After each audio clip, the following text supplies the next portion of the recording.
and gentlemen, welcome on into another episode of Fantasy Daily, and I am over the moon, ready to get into it today because we are kicking off the Outlook series where we are looking out every single team, breaking them down by division. We're starting today with the AFC North, rolling on to the AFC South tomorrow, etc., etc., snowballing all into the weeks to make sure that you guys really know what's going on this season. So welcome on in to Fantasy Daily. If you haven't joined us before, I am your host, NathanPaswell. Follow me on TikTok, Twitter, all that good stuff. Like and subscribe if you haven't already, please. Thank you so much for joining us, as always.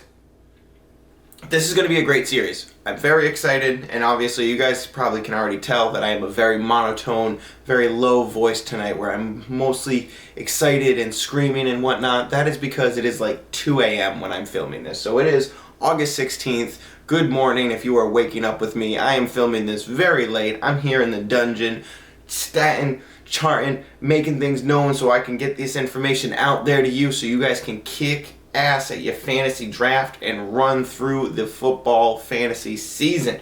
So, as you can tell, I am very tired, very exhausted, but we have a lot to unpack here. So if you haven't been living under a rock, or if you just kind of disconnect during the off season, which a lot of players do, I understand. Obviously, it's a lot. Nobody's obsessed with this like I am. Not many people are obsessed with this like I am. That's what I'm here for. I'm here to give you all that information that I've been tuning into over the off season and bring it right to your door so you got it. So this series is actually really going to get everybody really back on track. If you do not know where we kind of have left off on certain teams, you know, kind of if you haven't seen the landscape since trade season, the AFC, NFC offseason review that I did about a month or two ago, that's still up if you guys want to check that out. I really go through every single free agent and trade that was made by a team and what I think they look like. That was a couple months ago, so that's a little outdated, but at the same time, the team structure is there for the free agents and all the acquisitions.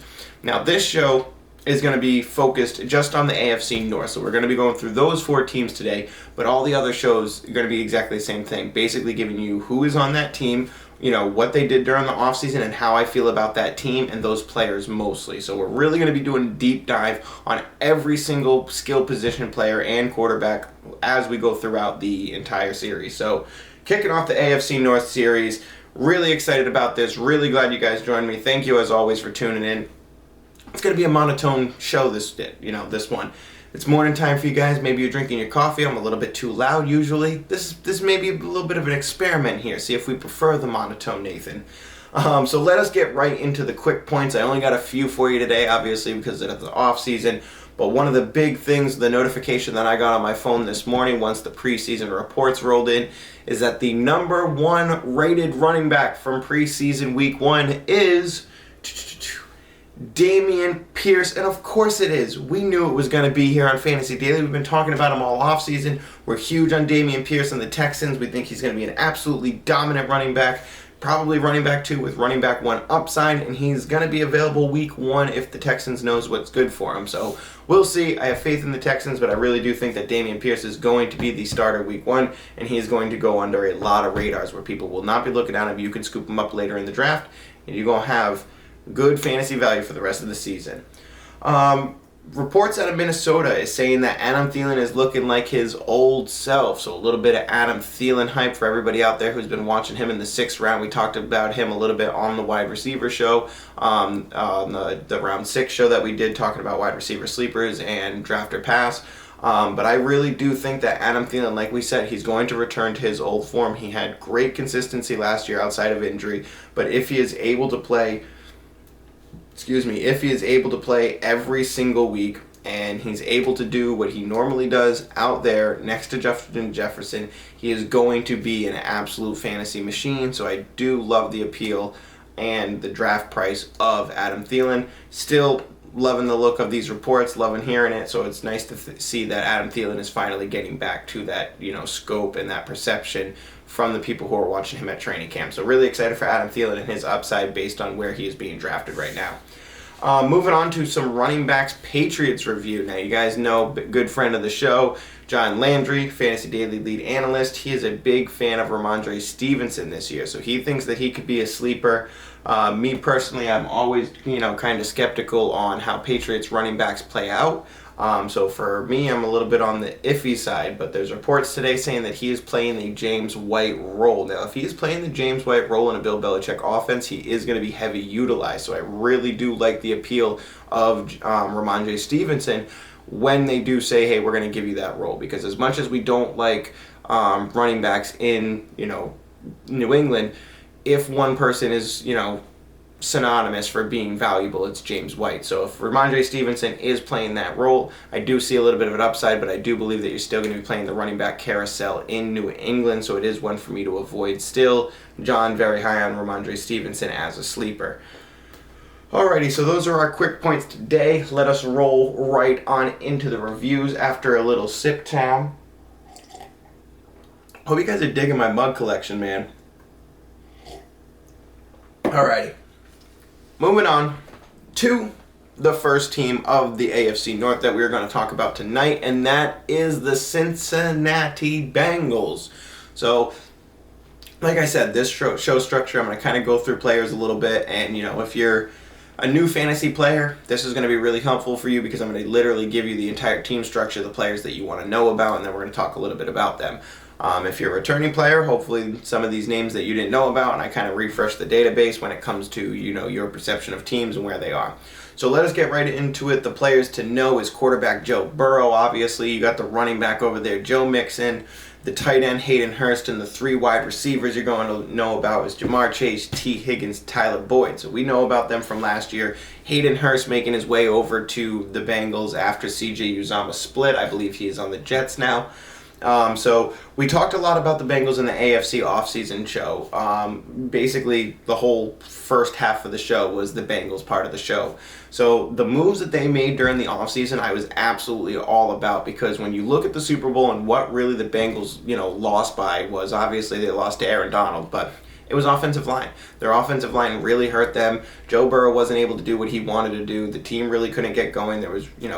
There wasn't much chance to win against that team when you had an offensive line like you did. So Bengals go out, they don't do much work. They do a little bit of work on defense. They do a ton of work on the offensive line. They basically go out and get the top tier wide free agents for the offensive line. They add them to their team, and now their offensive line is one that could probably rival the Colts offensive line. So their offensive line, absolutely massive now. I love the offseason moves that they made. Subsequently, because of the massive upgrades on the offensive line, I am stoked on Joe Mixon's potential this season. I really do believe that the wait that we've had for the last couple seasons for Joe Mixon to be an every week starter with huge upside is this season. So I do believe that Joe Mixon is a little bit undervalued. A lot of players drafting Nanji Harris before Joe Mixon. We'll talk about Najee soon. But I would much rather have a Joe Mixon than a Najee Harris. I think Joe Mixon is going to be extremely utilized in this offense with the wide receiver power that they have. Defenses are often going to be scared of that. When you give the ball to somebody like Joe Mixon, when the defenses are scared to pass, he can make dynamic things happen. So I'm very, very excited for Joe Mixon's not only rushing potential, but his pass catching ability and his upside with the pass catching. So very excited for Joe Mixon's potential. The wide receivers over there, obviously Jamar Chase is a slam dunk. Now T. Higgins and Tyler Boyd, these players tend to fall into the realm of who's it going to be, but they do bounce in back and forth quite a bit. So if you go through their game logs last year, it was like one person had a big game, then the other person didn't. So it really was back and forth. It's hit or miss, and it's probably going to stay that way. Now, I know T. Higgins, a lot of people are stoked on T. Higgins. They see that he finished, in the top 20 of wide receivers. But he had a 44-point game last year in PPR, full PPR. So that really kind of, saturates his stats a little bit. Basically 2 good weeks in 1 week. Kind of moves your stats around a little bit, pumps you up the line. But him and T. Higgins are basically neck and neck as far as who could be the number 2 on that team. So it's going to be really hard for you to trust on any given week who's there. But they are flyer players that if you have one of them, you can put them in on a bye week and hope that it's a big week for them, because I do believe that at any given point in time, they're going to have those 15-point weeks. And if it's not one, it's going to be the other. So you're taking a chance, you're taking a flyer, but I think you could do much worse with a lot of other players in the league when you're looking at a player like T. Higgins and Tyler Boyd. So obviously Jamar Chase, I'm over the moon about. He's round 2, round 3 material when it comes to drafting. Joe Burrow, I think Joe Burrow lights it up this year. You got the offensive line, you got the pieces, you got Joe Mixon rolling. So I really do think that Joe Burrow is going to be a top 5 quarterback, and I don't think there's any reality where Joe Burrow is not a top 5 quarterback. So really stoked about his potential. Hayden Hurst, I do believe that Hayden Hurst will be a lot more consistent than we think right now. I do believe that he is going to be a pretty reliable target. I don't think he's going to get, big, massive blow-up games, but I think 5 targets with the chance of a touchdown just about every week is a good, floor for him, which I do believe that we're going to see. He's going to get some targets because Joe Burrow is going to be slinging that ball a lot, and he's the de facto tight end 1 for me on that team. I definitely feel like he fills a good role for that team of what they were looking for in tight end. So I do believe he will have upside. You might have to chase it a little bit, and as you know, I am not a fantasy manager who likes to chase points, but I do believe that Hayden Hurst, outside of certain weeks where you need a tight end, where you don't need a tight end, you'll be able to pick him up or have him on your bench and be able to slot him in where you need it and hope that he has that CJ Uzomah role. Now, last year we saw quite a bit, it was like something about primetime games where tight ends were scoring 2 touchdowns every primetime game. And there was even a week last year where on the show we said it. We were like, oh, you might as well start this tight end because it's a primetime game and he might get 2 touchdowns. That was CJ Uzomah's 2-touchdown game. So those tight ends, they're going to have upside. They're going to have outlier games where you're going to grab them and, hope that it happens. But on an offense where you have somebody like Joe Burrow, I think the upside of those things happen and are, much, much higher than most teams. So love the Bengals offseason this year. Love what they're doing. I think they're going to roll right back into the AFC Championship or at least, deep into the playoffs. And they're going to be a force for the next few years. So I'm really excited for their defense to get better because they're going to be a good team. And good for them, man. They deserve it, especially all the Bengals fans out there. Moving on to the next team on the division for AFC North, and that is the Cleveland Browns. So at quarterback, we got Deshaun Watson, we got Jacoby Brissett. At wide receiver, you got Amari Cooper, Donovan Peoples-Jones, and the rookie David Bell. You got running back Kareem Hunt and Nick Chubb, and you got tight end David Nijoku. Now let's address the elephant in the room. Always, anytime you talk about the Cleveland Browns or you mention the name Deshaun Watson, we're talking about what's going on with Deshaun Watson, what's going to happen. So the bare minimum right now that we're going to talk about, and we're just going to kind of stake our flag in and say, okay, this is the best case scenario. I think the best case scenario for Deshaun Watson's suspension is 8 weeks. Now, we're not going to go into the details of whatever. We don't do that on this show. We're going to talk about the fantasy implications on everything, and that's it.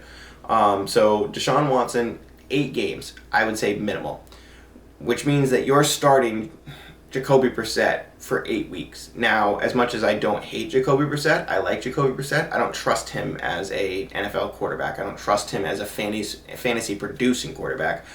So me personally, it's a massive red flag for me on Cleveland. Now, just about everything that I look at with Cleveland has me all out. I really want no part in Cleveland outside of Nick Chubb, and we'll get to that in a second.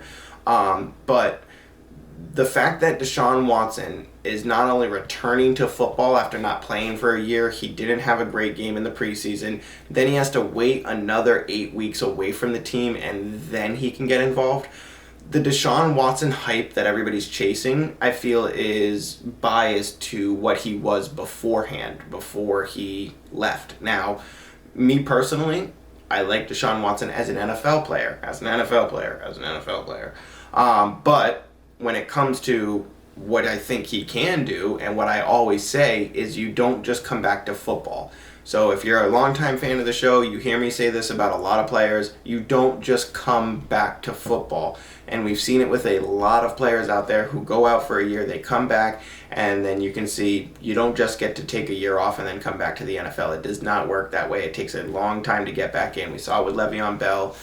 We saw it with quite a few players. You've seen it with Antonio Brown a million times over. But players, it's very difficult for players to come right back to football and really start getting into the swing of things. So I think Adrian Peterson, the year that he finally came back, it was like 5 or 6 weeks, I believe, when he was in Arizona before he really got going. And even outside of that, he only had 2 or 3 games that you really wanted to grab and you were okay with. So me personally, I'm completely out on Deshaun Watson. I want no part of Deshaun Watson. I don't want any part in Amari Cooper, Donovan Peoples-Jones, or David Bell. I don't want any part in the wide receiver core because the consistency is not going to be there. And now we have to go with the consistency. That is the rule of thumb with everything, is who is going to give me the win every single week, who's going to keep me consistent, who's going to keep me constantly fighting for a win on any given week. And I don't think any of these wide receiver names say it. I think that if you're drafting Amari Cooper in the 6th, 5th round, wherever he's going right now, you're going to be massively disappointed in comparison to what you could have gotten out of Adam Thielen, even though he's a wide receiver too. So typically you go with the wide receiver 1 on any given team, but I am so out on Amari Cooper this year. I'm so out on the wide receivers that play for the Cleveland Browns. I don't want anything to do with them. So moving on to the running backs, Kareem Hunt has asked for a trade out of Cleveland. If you haven't heard yet, Cleveland Browns have denied his his request to seek a trade, which means that doesn't mean he will not be traded this season. I mean, the Browns are the Browns. They do Brown things. They might let him sit all year, but I do think at the end of the day, when we're staring all the facts in front of us, Kareem Hunt's last play in Cleveland has been played. We saw it last season. There's not going to be a Kareem Hunt playing in Cleveland anymore, I don't believe. So whether or not the Browns smarten up and trade him to get something out of him, or whether or not they let him sit all year for no reason, I do believe that Kareem Hunt is completely done. So with the factor of I don't believe in the quarterbacks, I don't believe in the wide receivers, Kareem Hunt is out. Nick Chubb is still a number 1 running back in the NFL with an okay offensive line and an offensive unit that is going to run the ball a lot. So really, really excited for Nick Chubb's potential this year, and I don't think that there's an outside possibility that he doesn't finish in the top 7 this year if he plays all 16 games. Now, a lot of players are going before Nick Chubb, a lot of running backs, which I don't agree with. I am over the moon about Nick Chubb, and I do believe that he's going to get a ton of work this year. He's absolutely going to return his draft value, and he's probably going to be one of the more consistent players on your team. He might not have a bunch of Jonathan Taylor weeks, but I think his consistency compared to Jonathan Taylor will be a lot better. So, with that being said, for example, I don't believe that Nick Chubb's going to have 5 or 6 35-point games, but I do believe he's going to have 10 to 12 20-point games. See what I'm saying? So he's going to be really high up there with all the top scorers around the 300 fantasy points range. He's going to be really high up there, but I do believe that Nick Chubb is going to be one of the running backs that you are crazy about come that time, come draft time, or looking back on your draft. Sorry, stumbling over my words. Very, very tired tonight. I've been crunching these all night. Moving on to the last player that we want to talk about, and that is David Nijoku. Now, there is a lot of hype surrounding David Nijoku. I believe that it is Deshaun Watson hype. I believe that it's kind of just all things considered hype. So my personal thoughts on David Nijoku. It's a trap! Thank you, Star Wars Fish Guy. It is a trap. Do not do it. A lot of people are talking about David Nijoku. John even had him as a tight end sleeper on the show, and I didn't want to say it on the show because I didn't want to just throw John's point to the wayside. I wanted to, kind of digest it a little bit, but I do think that David Nijoku on paper has the signs of what will be an appealing tight end come the season. He can get hyper-targeted, he can do this, he can do that. He is going to have a lot of games that disappoint you, and I do believe it is going to be few and far between the games that you want to put him into your lineup, and I really, really am willing to bet money on the fact that come week 3 or 4, David Nijoku is on most waiver wires. So between me and, whoever out there really likes the idea of the Browns and what they're going to do when they have Deshaun Watson, I'm not waiting for it. I'm not waiting the 8 weeks plus the 5 weeks it takes him to get back into the thing, and I get him for maybe the championship week. So David Nijoku, I'm completely out on the wide receivers and I'm just out on basically everything Cleveland that isn't named Nick Chubb, and I think Nick Chubb is going to be the star of that team this year. He has the ability to carry teams, and he's going to. All right, moving on again to the Ravens, the Baltimore Ravens, and now this is going to be much of the same except for one little outlier detail. So let's go through the roster. We got Lamar Jackson at quarterback. For wide receiver, I only got Rashad Bateman and Devin Duvernay. We'll talk about why in a second. At running back, we got J.K. Dobbins, Gus Edwards, and Mike Davis. Mike Davis looking pretty okay in that preseason game. Tight end, Mark Andrews, as always, at the tight end position for the Ravens. Now, going into the analysis for this team, everything that I said last year about the Ravens really does still resonate with me this season and going into this, regular season, but I do believe it will happen, and that is Lamar Jackson needs to run the ball. Not only for the Ravens to be a successful organization and winning games, but also for him to return value that you want in fantasy. He needs that rushing upside. If he does not have that rushing upside, then he is going to be not a bust, but he is not going to be what you're looking for in Lamar Jackson, what you're hoping for, and the consistency that you're paying for in the draft, or whatever you may have to pay even if you traded for him. You're going to be paying a lot. So, me personally, I do believe it will happen. I believe that this year they're going to say, okay, it didn't work last year. We got rid of Marquis Brown. He was your guy who you were throwing to a lot, and, it wasn't always there. Marquis Brown had, not the best rapport. He had probably the closest rapport with Lamar Jackson, but at the same time, we saw a lot of miscues in that offense with them too. So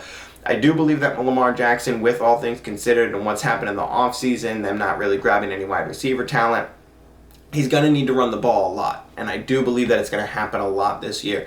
As far as the wide receivers go, Rashad Bateman, Devin Duvernay, the only reason I'm listing just these two is because it's probably going to be one of these guys who really has some name value throughout the season of who you're going to want to grab, but I don't want any of them. Lamar Jackson does not support consistent wide receivers at any point in time. Marquise Brown was having a great season last year, and now he's gone. I don't think that talent is going to roll over to whoever Rashad Bateman and Devin Duvernay or whatever they can accomplish. I don't think that's going to correlate this season because we waited a whole season for Marquise Brown. And we got that one, kind of isolated, area of Marquise Brown, and now it's gone.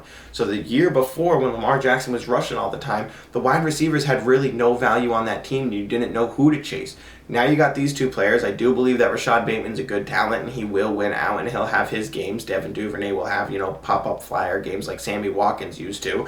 But I don't believe that either one of these are going to be a player that you want to roster and play every single week besides them sitting on your bench. And even if they are sitting on your bench, they're the players you don't feel good about starting in your bye week. So me personally, I'm really out on the wide receivers on the Ravens. I love Lamar Jackson. I want him to rush the ball more. I do believe that they are going to, and it's going to take a lot away from the wide receivers and what they can do. And it's just a team that doesn't have that consistency at wide receiver that they really need in order for me to trust them.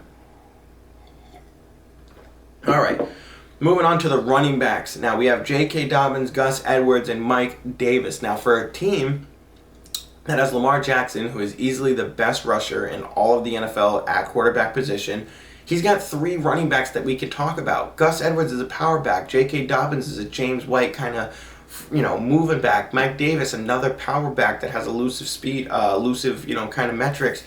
He's got three running backs, and they're all sure to disappoint because when you have that much depth in the running back, there's really never a reality where somebody's just going to take the ball and run basically every single game. Nobody's going to be a three-down back. Nobody's going to be a workhorse.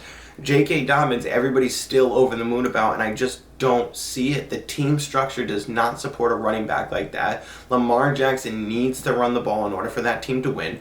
So I believe that J.K. Dobbins' value is really capped. His ceiling really hits for me at like running back, mid-tier running back 2. So I don't see the upside for J.K. Dobbins as a running back 1. I never have, and it's because of the team structure there. It has nothing to do with J.K. Dobbins. But when you add Mike Davis, you still have Gus Edwards. This team really does have a diverse running back group that they're going to use. They're going to, employ all of these running backs when it comes to situational football. They're not just going to run one person. They're going to run Lamar a lot. So the running back, the J.K. Dobbins upside that everybody's excited for, I just don't see it. And as much as I love J.K. Dobbins, it's not on this team. If you put J.K. Dobbins in Chicago, he's a running back 2 with running back 1 upside. I love it. But on this team, I'm just out on it. I'm really not going to feel good about it. It's way too many, and Lamar is going to keep running the ball, and I do feel like it's going to happen a lot. So I don't like the running backs here at all.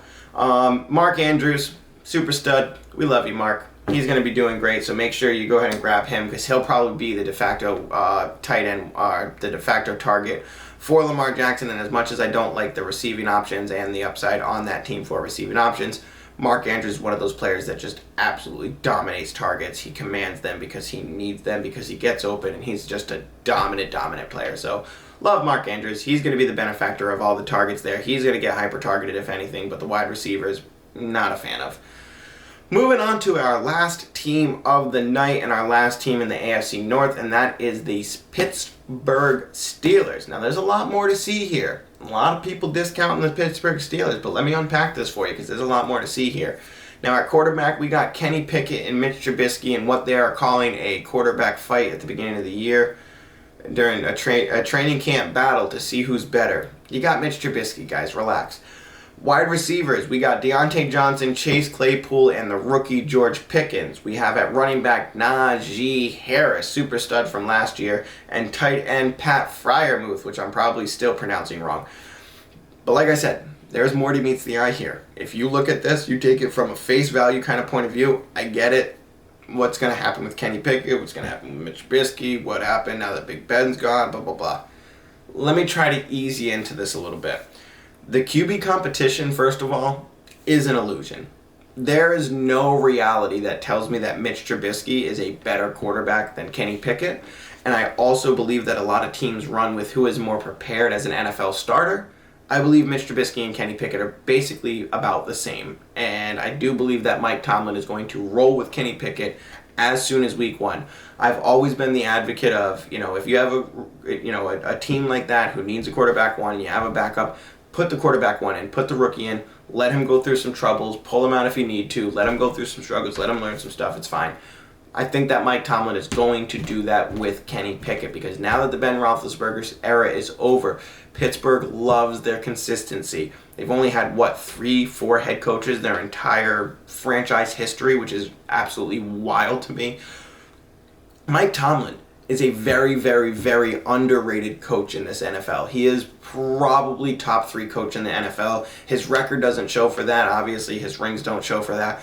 But he is an absolutely amazing coach, and I do believe that he is going to entrust in Kenny Pickett early on in the season. He's going to let him do his thing, and I think that he wants him to do his thing. So going on with that, he's got Deontay Johnson, Chase Claypool, and George Pickens at wide receiver. Now, I really do believe that there's a reality where at Thanksgiving we're talking about how amazing the Pittsburgh Steelers wide receiver room is.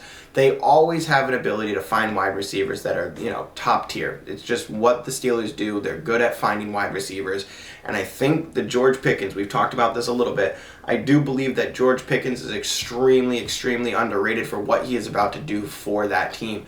George Pickens is a bully wide receiver, an old school, give me the ball, get out of my way type player. He's not here to make friends. He's not here to be on camera and be all smiley, smiley. He's not here to be a role model. He is here to play football and win games and bully people over. And I am very excited for George Pickens to be that guy and, kind of be that safety blanket and almost that kind of attention sponge for Kenny Pickett. So I do believe that when it comes to the rookie thing, George Pickens' appeal and the character that he can be on the field can kind of absorb some of that tension, and I believe he's ready for that. Whereas kind of like if you look at Ahmad Gardner, Sauce Gardner, he's got that Deion Sanders flair where you can put the attention on me, I can handle it. Sauce Gardner being on that team is good for Zach Wilson because he's taking the attention off Zach Wilson so Zach Wilson can do his thing. I do believe George Pickens will do that for this offense, but I also believe that they're going to have a relationship where rookie and rookie, they're getting the ball a lot. George Pickens going to demand the targets. He's going to get the ball quite a bit. I think Deontay Johnson and Chase Claypool are still going to have great upside, but I do believe that if Kenny Pickett gets rolling and he's throwing this ball a lot, it doesn't have to be deep balls, it just has to be a lot. Throw the ball 500, 600 times this year, and they're going to have value. Now, obviously, he's going to have his picks, so I'm not looking at Kenny Pickett as a fantasy wide receiver option, but I'm looking at Deontay Johnson, Chase Claypool, and George Pickens going, these could all be wide receiver 2s with wide receiver 1 upside if this all clicks, which I do believe that it has the chance to. Mike Tomlin's very good. He knows how to structure an offense around players. Look at how much Big Ben did when he was absolutely garbo. So I do believe that Mike Tomlin knows what he's doing when it comes to catering to a quarterback. I do believe he will do it with Kenny Pickett. Love these 3 wide receivers. Moving on to Nanji Harris. I do believe that Najee is being wildly overdrafted when it comes to some of the players that are going before him. Now, after him. Like Joe Mixon, we talked about. Nick Chubb. All these players are going after Najee Harris, which I think is a big, big mistake. Now, when Ben Roethlisberger was there, he was dumping the ball off a lot to Najee. Najee was basically his number 1 receiver on a ton of weeks. that is a very, very, very hard thing to return to, and I don't believe we see Najee return to that. He's going to need those targets in order for him to finish in that realm, and I think a lot of people are looking at Najee Harris like, okay, Steelers have a rookie quarterback, they're going to need to run the ball a lot. I don't think that's the case. I think they're going to want to throw the ball, whether it means, 12 interceptions, 15 interceptions this year. They're going to want to throw the ball. They need Pickett to start learning. They need Pickett to, really get in there. And like I said, I think about, around Thanksgiving, there's a reality where we're talking about how great the wide receiver room is for the Pittsburgh Steelers. So I think a lot of that is going to, take away from Najee Harris. Najee needs those targets in order to be that player that he was last year, and I don't think they're going to continue. So I love Najee, love the upside, not that high in the round for me, not that high in the draft for me. There's no way. Moving on to the tight end, Pat Freiermuth. He could become a security blanket as well. He could be in that mix of the George Pickens and Deontay Johnson, Chase Claypool, blah, blah, blah, all that stuff. But it's enough for him to go undrafted in formats where he's kind of lost among, the players. I do believe, he's going to be kind of in that mix with, Hayden Hurst and David Nijoku like we talked about. So I'd rather have Freiermuth over both of those guys because I do think the offense is promising. And it's not a trap with David Nijoku. But yeah, it's hard for me to really trust Freiermuth as a high-end tight end and not a streamer. So he's probably going to live in that streaming category for me for the duration of the season. So I'm really, really high on George Pickens. You're going to hear me say his name a lot. I really do think that he is another next big thing when it comes to this league, and I'm very excited to watch him play. So that, my friends, is the AFC North show, and I appreciate you all so much for tuning in. As always, I am NathanPaswell, your host. You guys have a good day today. We have the AFC South show coming tomorrow, rolling on with the AFC East and West later on in the week. Then we got some draft strategies early for you next week, so maybe some little play shows on this weekend, maybe some little fun shows that I'll throw in for you, little things that I haven't gotten a chance to talk about before the season comes on. But we are doing this every day. Follow me on TikTok, Instagram, all that stuff, Twitter. You saw it all at the beginning of the show at the bottom.